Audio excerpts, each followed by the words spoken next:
ভারতের পানিপথে তার মাজার বু আলী কলমদর ভারতের পানিপথে তার মাজার।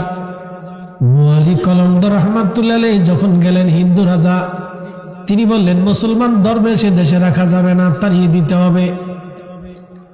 তুই রাজা সাধু সন্ন্যাসী তারপরে ঠাকুর ব্রাহ্মণ পুরোহিত গণ যা যা ছিল সব ডেকে নিয়ে রাজ দরবারে বসে গেলেন।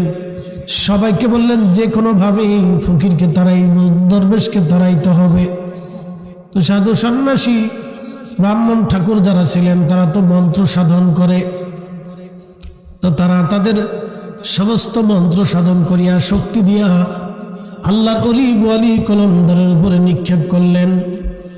সমস্ত জাদুবান আল্লাহর অলির উপরে নিক্ষেপ করলেন যাতে বু আলী কলমদর এই বানে মরে যায় বা এই জাদু মন্ত্রতন্ত্রে সে মারা যায় বা পালিয়ে যায়। কিন্তু আল্লাহর কি অপরিসীম শক্তি! আল্লাহর অলি বু আলী কলমদরের শক্তির কাছে, আধ্যাত্মিকতার কাছে তাদের জাদু টনা মন্ত্রতন্ত্র কোনো ঠাঁই হয় না। তখন সাধু সন্ন্যাসী পুরোহিতরা বলল, বাদশা নামদার, সর্বনাশ, এই দরবেশের সাথে আমরা লড়াই করে পারবো না, কারণ আমরা যখন মন্ত্রতন্ত্র করি, যখন জাদুটনা করি, আধ্যাত্মিকভাবে অদৃশ্যভাবে তার জন্য একটা হেফাজত আসে, অদৃশ্যভাবে শক্তি এসে তাকে হেফাজত করে আমাদের মন্ত্রতন্ত্র নিমিষের মধ্যে শেষ করে ফেলে দেয়, ধ্বংস হয়ে যায়। অতএব তার সাথে আমরা লড়াই করে পারবো না, আপনি লড়াই করা সম্ভব হবে না। তো বাদশা বলতেছে, রাজা বলতেছে, শোনো তাহলে কি উপায়ে তার এই শক্তি ধ্বংস করা যায়? বলে, শুনেন, মুসলমান হারাম খায় না, আর হারাম খাইলে মুসলমানের শক্তি থাকে না। একসাথে বলবেন আল্লাহু আকবার। তেলের গাড়ি তেলে চলি, হাওয়ার গাড়ি হাওয়ায় উড়ে, বিনা তেলে চালাই গাড়ি নবী সুলাইমান। আমরা সেই মুসলমান, আমরা সেই মুসলমান। মাহফিলের জায়গাটা হচ্ছে এটা জান্নাতের বাগান। এখানে আল্লাহ একটা সাকিনা আসে। আমাদের দেশে যারা মানুষের টিয়া মেরে খায়, ওটি করে আমরা যত ঘুম আসে, আমরা দুরূদ শরীফ পড়বা, দুরূদ শরীফ পড়তে থাকো, ঘুম আসে না, দুরূদ শরীফ পড়ো, হুজুর দোয়া করেন, ঘুম আসে না। এর আগে একবার দোয়া এসেছে, হুজুর দোয়া করেন, ঘুম আসে না। ঘুম না আসলে আপনি পাগল হয়ে যাবেন। ঘুম আল্লাহর দেওয়া অনেক বড় নিয়ামত, কথা ঠিক কিনা? এই জন্য যারা অন্যায় করে, জুলুম করে, মানুষের হক মেরে দেয়, তাদের ঘুম আসে না। আল্লাহ ঘুম কেড়ে নেয়। যদি বলেন কি কেড়ে নেয়? দুনিয়া থেকে আল্লাহ তাদেরকে অনেক বড় শাস্তি দেয়। এই শাস্তির কোনো বাপ মা নাই, ঘুমাইতে পারে না। মদিনার বর্তমান একজন ইমাম আছে, আব্দুর রহমান হুযাইফি দামাত বারাকাতুহুল্লাহ আলিয়া। 40 বছর ধরে নবীর মসজিদে ইমামতি করে। একসাথে বলবেন না মারহাবা। কত বছর? 40 বছর ধরে আমার রসুলের মসজিদে ইমামতি। সেট্টেখানি কথা না, কিন্তু 40 বছর ধরে রসুলের মসজিদের ইমাম শেখ আব্দুর রহমান হুযাইফি। কিয়ামতের ময়দানে আল্লাহ যদি ডাক দেখায়, আব্দুর রহমান হুযাইফি 40 বছর ধরে আমার রসুলের মসজিদে নামাজ পড়াইছো, কিন্তু তুমি তোমার পিতা মাতার অবাধ্য সন্তান।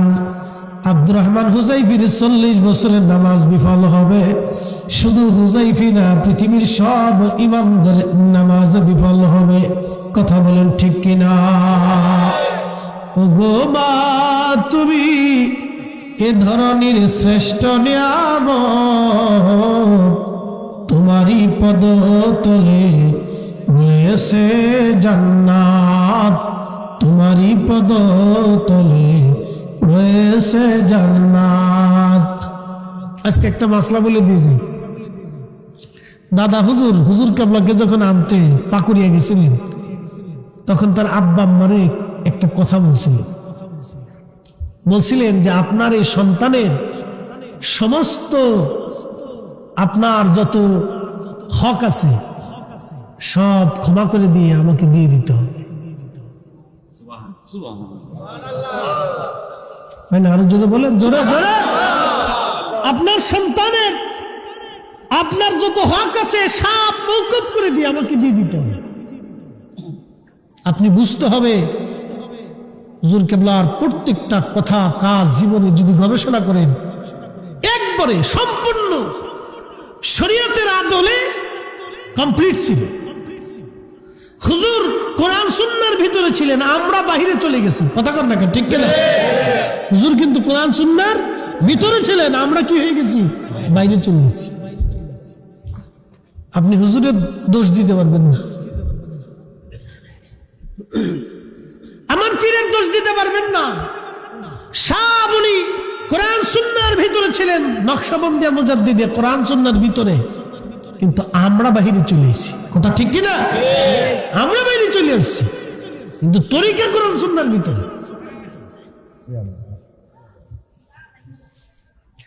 নরসিংদীবাসী আমার পীর কে যখন আনার জন্য দাদা হুজুর গেলেন, তখন দাদা হুজুর বললেন এই সন্তানটা আমাকে দিয়ে দেন, কারণ রতনে রতন চিনে, স্বর্ণকারে সোনা চিনে, কামারে লোহা চিনে। কি কথা কন না কেন? রতনে রতন চিনে, রতনে রতন চিনে, রতনে রতন চিনে। আল্লাহর ওলি, আল্লাহর ওলি আমার হুজুর কেবল আব্বা আম্মাকে বললেন আপনার এই সন্তানকে আমাকে দিয়ে দিতে হবে, কারণ খাজা বাবা এনায়েতপুরি বুঝতে পারছে এটা জানাতেনা সন্তান না, এটা কোটি কোটি বেটার মধ্যে একটা বেটা, ঠিক কিনা? বর্তমান পৃথিবীতে 800 কোটি মানুষের ভিতরে একজন মানুষ আছে। 800 কোটি মানুষের ভিতরে বর্তমান পৃথিবীতে 800 কোটি মানুষের মতো ভিতরে আমার পীরের মতো একটা মানুষ দেখা যায়, একটা বেটা দেখাই যায়, পাবেন না।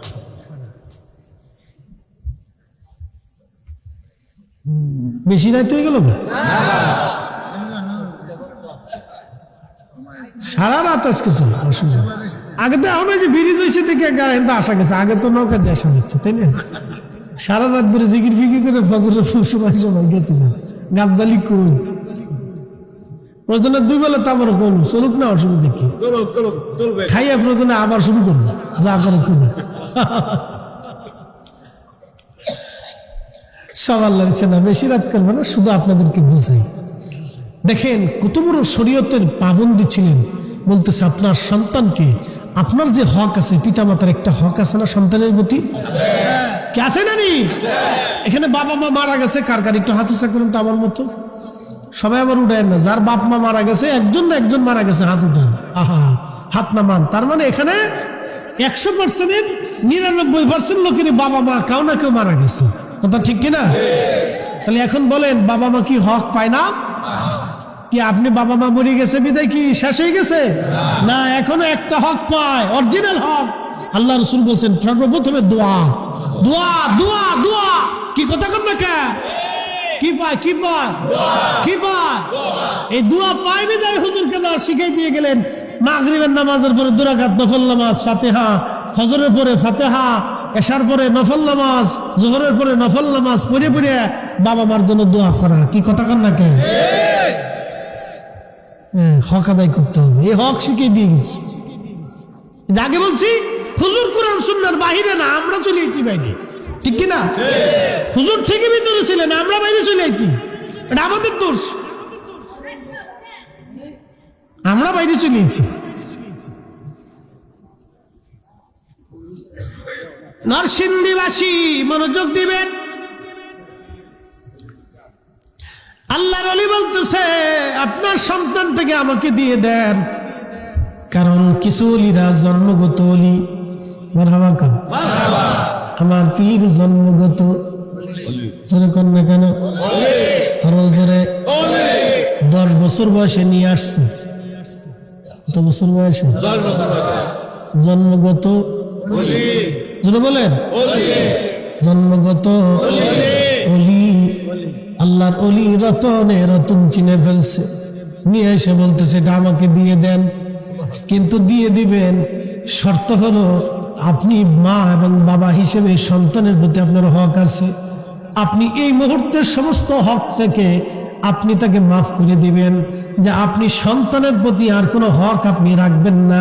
আপনি সব যদি ক্ষমা করে দেন তাহলে নিয়ে যাব, আপনি সব মাফ করে দেন তারপরে আমি নিয়ে যাব। আল্লাহর ওলি উমর হুজুর বলতেছিলেন, তোমাদের দাদা হুজুর এই কথা বলার পরে আমার আব্বা আম্মা তার সমস্ত হক থেকে আমাকে মাফ করে দিলেন। তারপরে আমি পীরের দরবারে একটানা 30 বছর মেহনত করলাম, খেয়ে না খেয়ে সব কিছু বিদায় করে দিয়ে, সমস্ত সম্পদ বিক্রি করে দিয়ে আমি একবারে নিঃসম্বল হয়ে গেলাম। এটাকে বলা হয় মুজাহাদা। কি বলে? মুরাকাবা, মুশাহাদা, মুজাহাদা। মুজাহাদা মানে দুনিয়ার সমস্ত সম্পদ থেকে আপনি একেবারে আলাদা হয়ে যাবেন, পৃথিবী থেকে আলাদা হবেন, শুধু আল্লাহর জন্য হয়ে যাবেন। এটার নাম মুজাহাদা। আমার দাদা হুজুর, আমার পীর ও মুর্শিদরে দুনিয়ার সমস্ত সম্পদ থেকে জুদা করে, একবারে মাহরুম করে, আলাদা করে, একবারে সব কিছু থেকে জুদা করে মুজাহাদার মধ্যে নিয়ে এসে 30টা বছর সাধনা করাইয়া, জিকিরি ফিকিরি ইবাদত করাইয়া, খাওয়াইয়া না খাওয়াইয়া 30 বছর ধরে পরীক্ষা নিরীক্ষা করে জমানার মহা ওলি বানাই দিয়ে গেছেন। কথা কোন ঠিক কি? মুজাহাদা এবার বুঝছেন? মুজাহাদার ওলি কয়জন আছে আমার একটু খুঁজে দেখাই দেন, দেখেন। জাহিদ কয়জন আছে আমার দেখান। আমি আপনাকে চ্যালেঞ্জ করলাম, কয়জন জাহিদ আছে এই নরসিংদীতে আমাকে দেখান, যে দুনিয়ার সমস্ত সম্পদ থেকে জুদা হয়ে শুধু আল্লাহর জন্য। আমাকে একজন দেখাই দেন।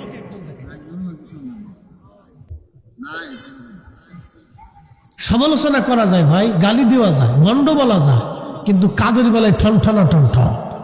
কি কথা কথা কেন? ভণ্ড বললে যে কেউ বলতে পারেন, আপনি আমাকে বলতে পারেন, আমারও কয়ে যেতে ভণ্ড ভণ্ড তো বলতে পারেন।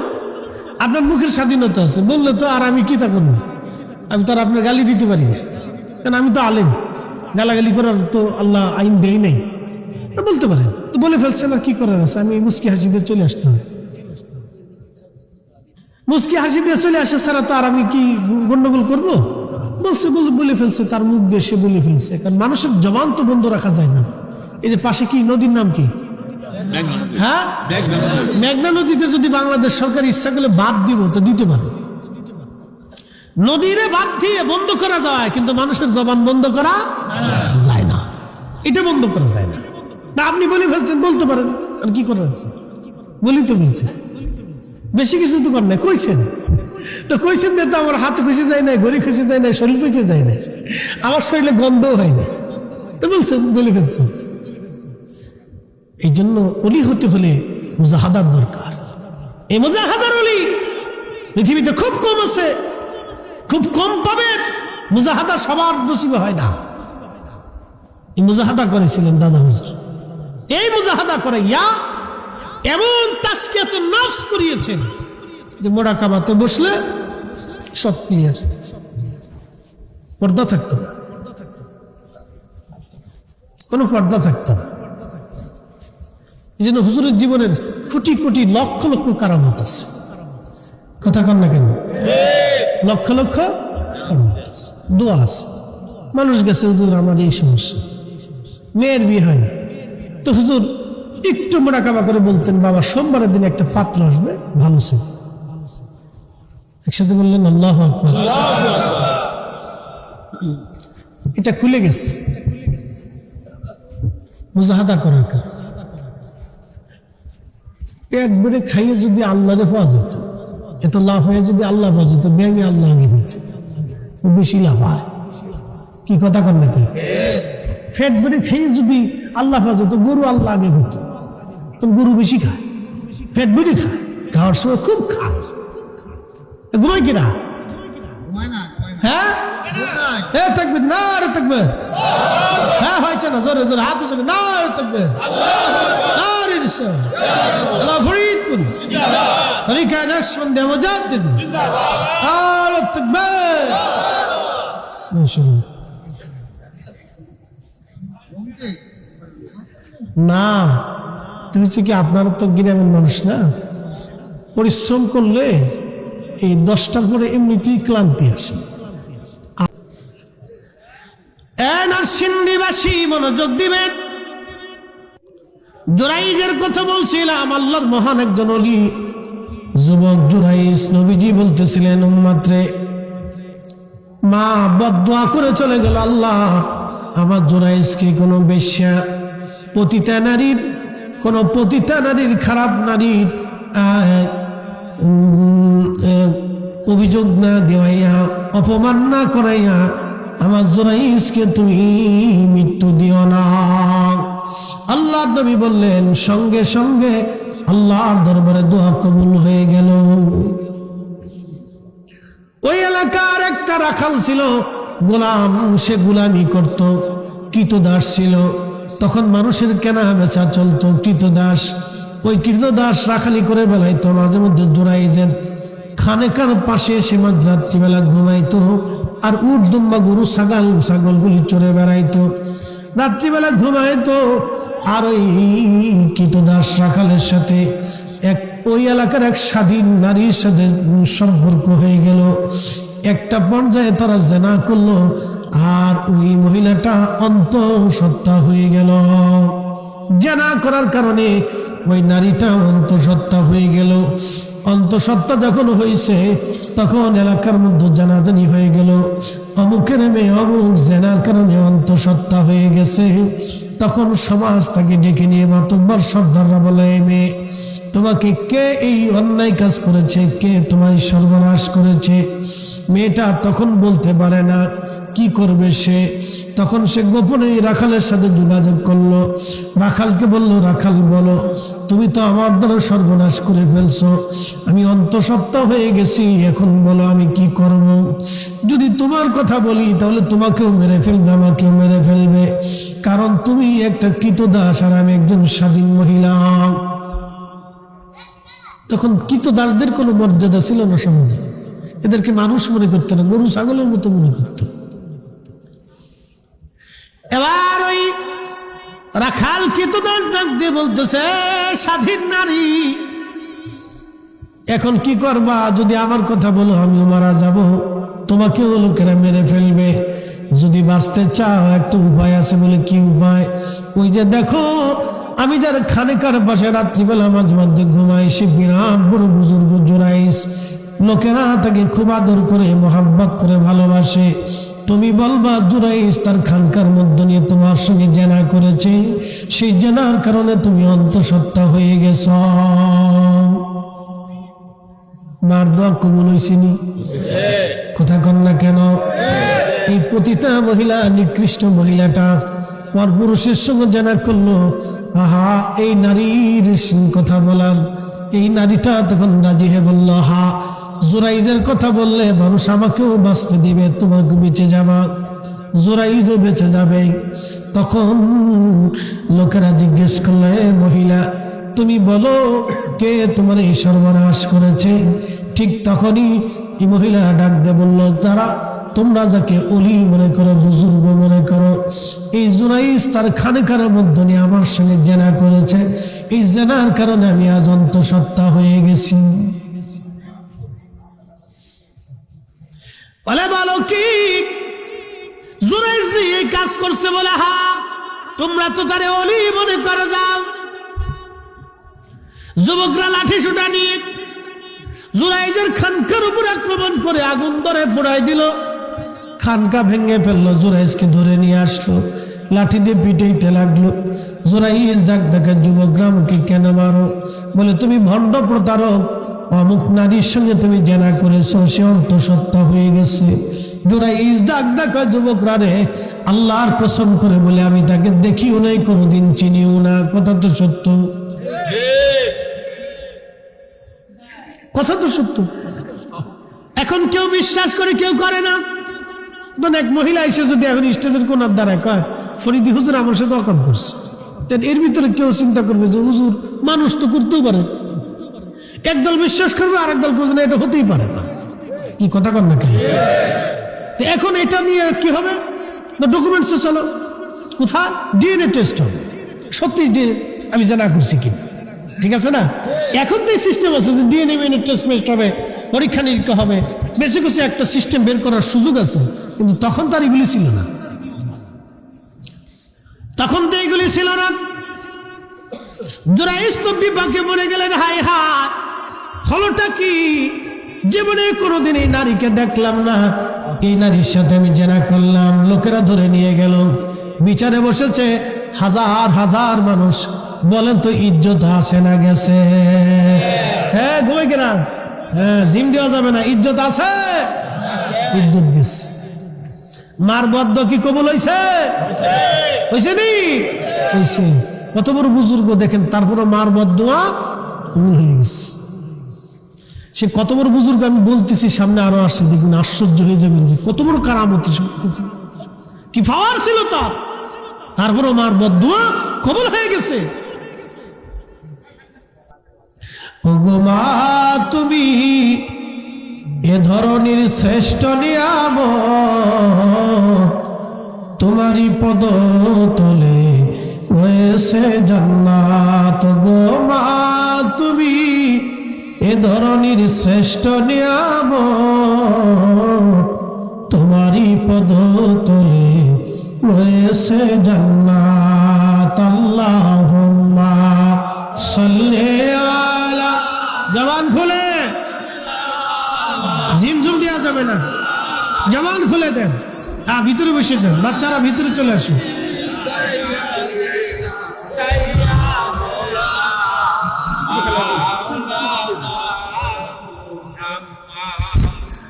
ভাইরা আমার, জুরাইজ খুবই চিন্তিত, হায় হায় হলো কি,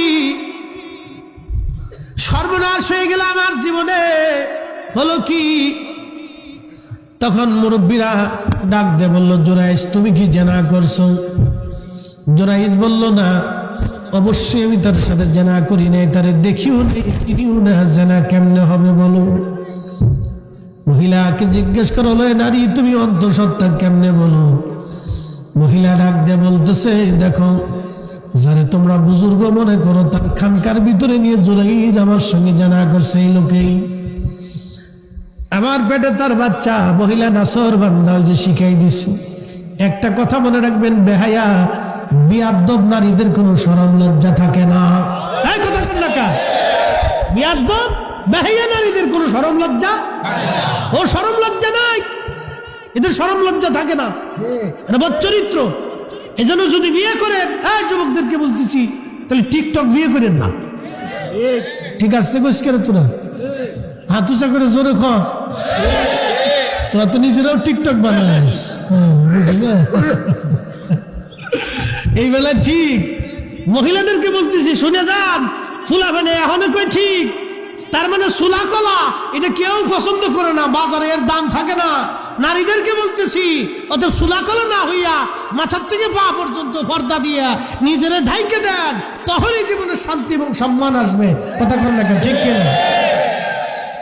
বাজারে বাজারে মেডিন ফুচকা, ওই যে আপনাদের যে আসার সময়, ওই যে আসার সময় দুই পাশে দেখা যায়, বাপরে বাপ। আমি চিন্তা করলাম রাত্রে ব্রিজের এই পাশে আমি চিন্তা করলাম, বাপরে বাপ, এটা দিনের বেলায় তাহলে কি পরিমাণে গ্যাদারিং হয়ে যাবে না? পল্টু বল্টু সল্টু নান্টু পল্টু সল্টু মন্ডিস ফন্ডিস মন্ডিস সব এখানে চলে আসে। ফার হতে বলে 1.5 ঘন্টা লাগে। চিন্তা করতে পারছেন কি ধাক্কার ধাক্কা, বাপরে বাপ, সব মেড ইন ফুচকা চটপুটি।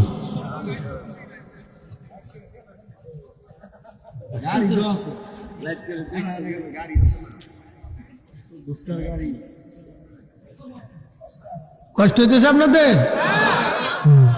চলবে, চলুক চলুক। আশা দিন যে গেল, আশা পূরণ হইল না।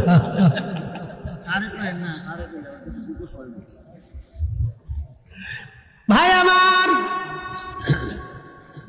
না বেশি করলে মাহফিলে গাছালিরা টিয়া পয়সা দিত না, এই হুজরা আনিস না, আনলে টিয়া দিতাম না,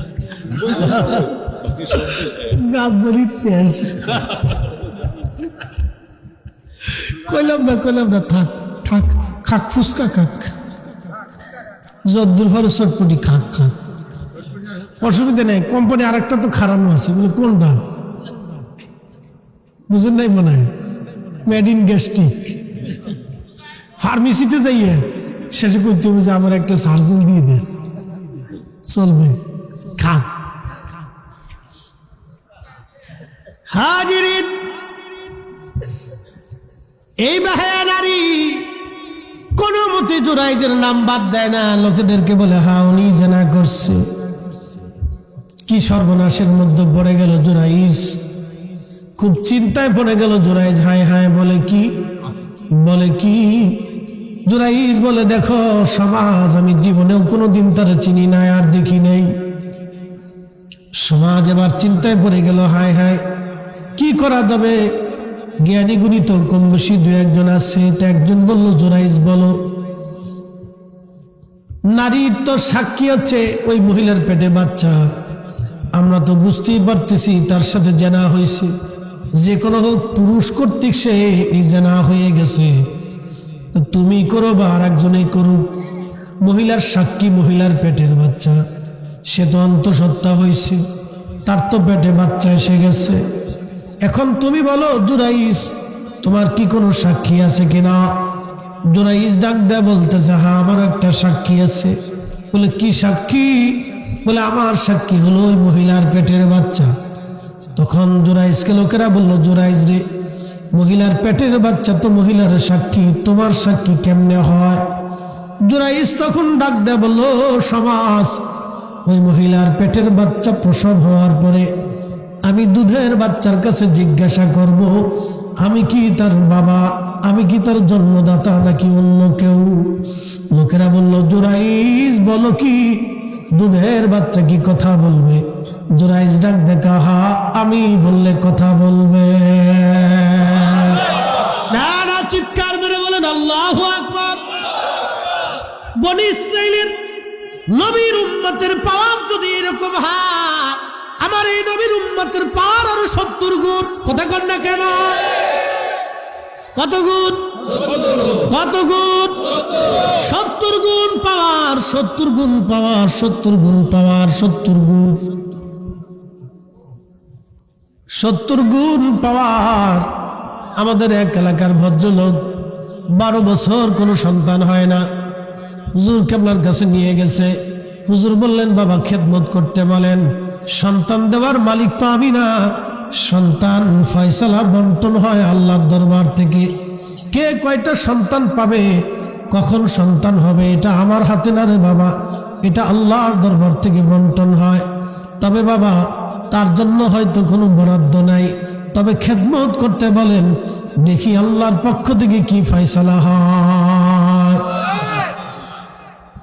তো লোকটা খেদমত করতে গেছে, একটু প্রভাবশালী লোক, অর্থাৎ সম্ভ্রান্ত পরিবারের, অত কষ্টের কাজ বাজ পারে না। হুজুর কইছে মাটি কাটতে কর।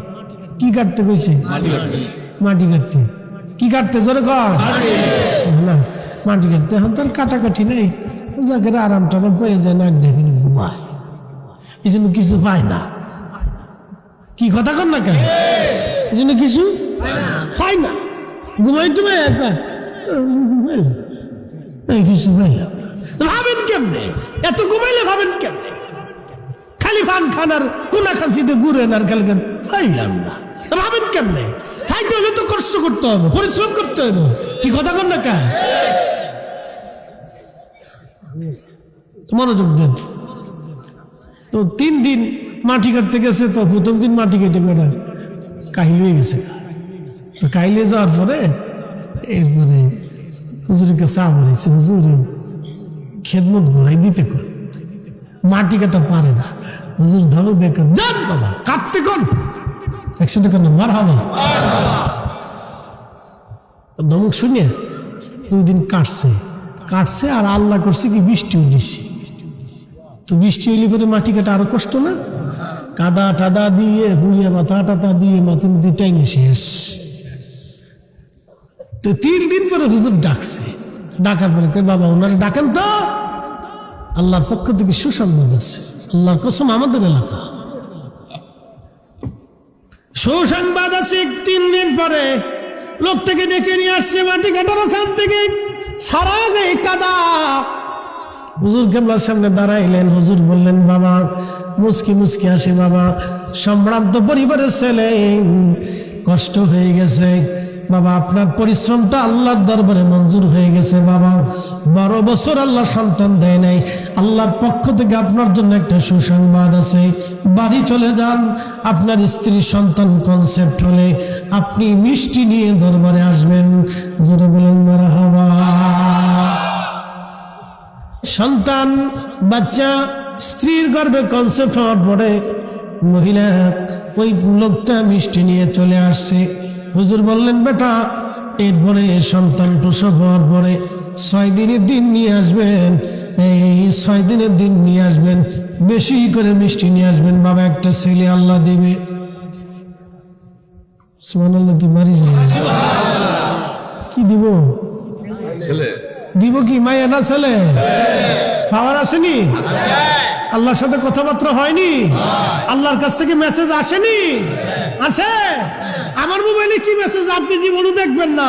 আল্লাহর পক্ষ থেকে ওলিদের কালবে আল্লাহ মেসেজ পাঠাইতো, কথা কর না, মেসেজ পাঠাইতো আল্লাহ। ওই মেসেজ পাঠানোর জন্য ওই কালটা তো স্বচ্ছ হওয়া লাগবে। ওখানে হারাম যাওয়া যাবে না, ওখান কুকাম যাবে না, মিথ্যা যাবে না, তহমত যাবে না, গীবত যাবে না, পচা কথা যাবে না, সব ফেরেশ থাকতে হবে। ফেরেশ থাকার পরে আল্লাহ ওইখানে মেসেজ পাঠায়। ফেরেশ না হলে মেসেজ পাঠায় না। কি কথা কর না, ফেরেশ হতে হবে, ফেরেশ ফেরেশ ফেরেশ। এত সহজ মেসেজ আসা, এত সহজ।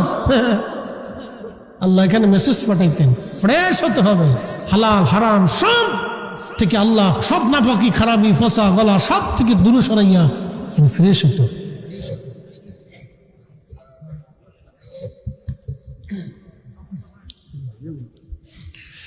যোগ শ্রেষ্ঠ মাহাওয়ালি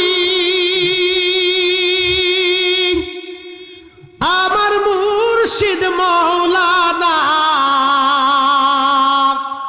ওরে এক নজর দেখলে যারে দিলের জ্বালা থাকে না।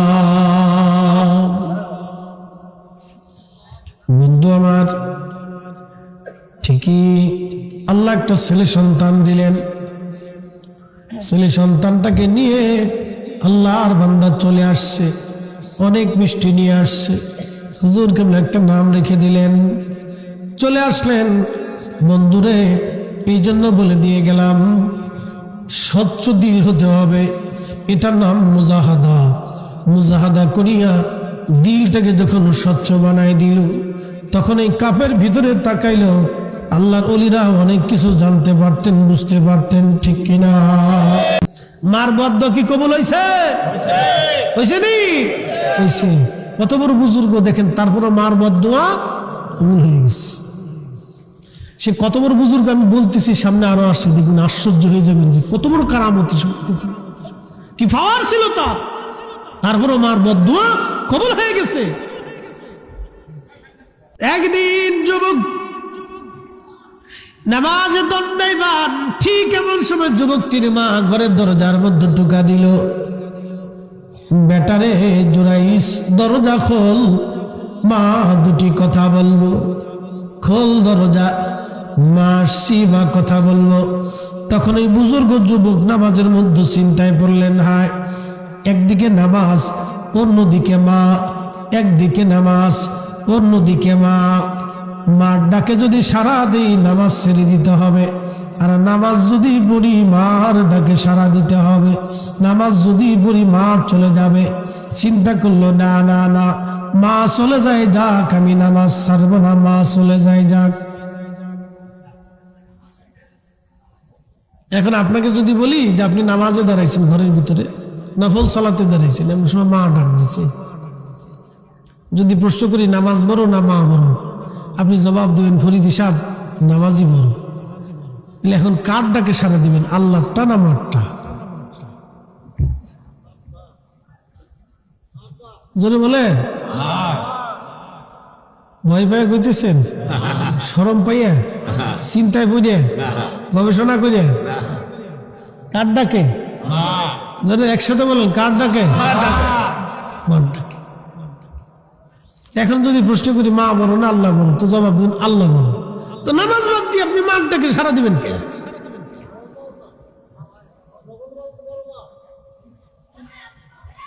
হাজিরিন, যুবক নামাজে দণ্ডায়মান, চিন্তা করলো মা একদিকে মা অন্যদিকে নামাজ, না না না, মা চলে যায় যাক, আমি নামাজ ছাড়বো না, মা চলে যায় যাক, মা চলে যায় যাক, আমি নামাজ ছাড়বো না। যুবক তখনও নামাজে দণ্ডায়মান, মা চলে গেল। দ্বিতীয় দিন আবার মা আসছে, ঘরের খানকার দরজার টুকা দিয়ে বলে, জোয়াইস বেটারে দরজা খোল, আমি মা আসছি, মা দুটি কথা বলে চলে যাব বেটা, কালকে ডাকলাম সারা দিলি না, আজকে খোল রে, আমি মা আসছি। জোরাইস তখনও চিন্তায় পড়ে গেল, একদিকে নামাজ অন্যদিকে মা, না না না, মা চলে যায় যাক, আমি নামাজ ছাড়ব না। আজকেও নামাজ পড়তেছে, আবার নামাজ পড়ি। তৃতীয় দিন আবার আসছি, দরজার খানকার মধ্যে টুকা লাগে, বললো বেটারে দরজা খোল, মা আসছি, মা কথা বলে চলে যাব, দরজা খোল, আমি মা আসছি। জুরাইজ আজকেও নামাজে দণ্ডায়মান, চিন্তা করলে একদিকে মা অন্যদিকে নামাজ, না না না, মা চলে যায় যাক, নামাজ ছাড়ব না, মা চলে যায় যাক, নামাজ ছাড়ব না।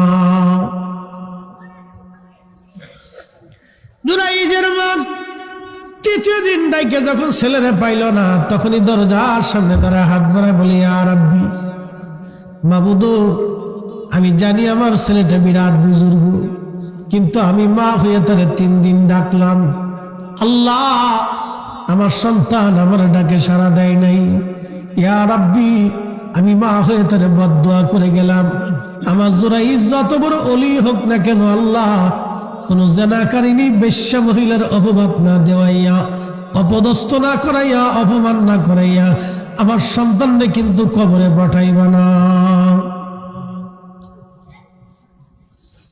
যারা ঘুমাইছেন তারা উঠেন, একসাথে বলেন আল্লাহু আকবার। মা কি দোয়া করছে না বদদুয়া করছে? জুরাইস কি মারে গালিগালাজ করছিল, রাগ করছিল? শুধু একটু ডাকে সারা দেয়। যারা মার সাথে বকাঝকা করেন, রাগারাগি করেন, নসিব তো পূর্বেই, দুনিয়ারটাও পূর্বে, আখিরাতেরটাও পূর্বে।